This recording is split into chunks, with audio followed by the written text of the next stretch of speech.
Okay,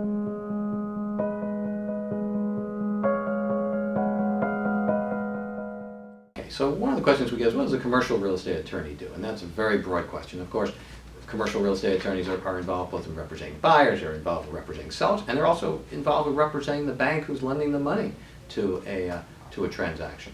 And so really it's three questions. So let's start off with what a bank lawyer is going to do when they're lending money on the acquisition of commercial real estate. And the answer is really simple. They're going to make sure that the bank is getting good collateral, that the documents are executed properly, that they're getting a title opinion, a legal opinion from usually the buyer's counsel confirming that the representations that the buyer made are true and correct.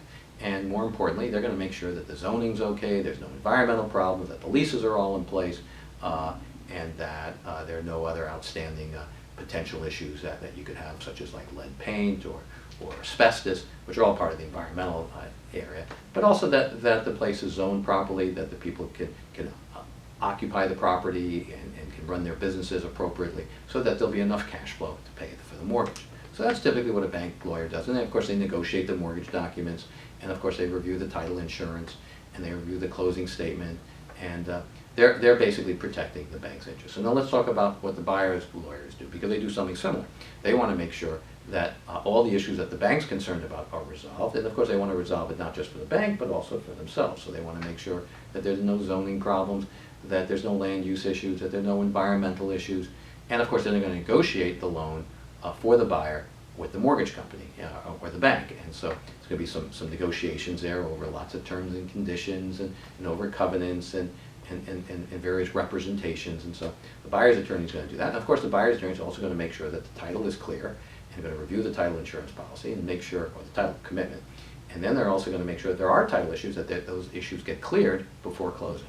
And of course the buyer's attorney is also going to negotiate the contract with the seller to make sure that they're getting a fair deal, and that everyone knows who's on first and who's paying for what, and that that deal is going to fly. And they're of course going to make sure that if there are any tenants, that the tenants have confirmed that their rent is not in default, and that the lease is not in default, and that the landlord's not in default. Those are called estoppel letters that typically get issued to tenants.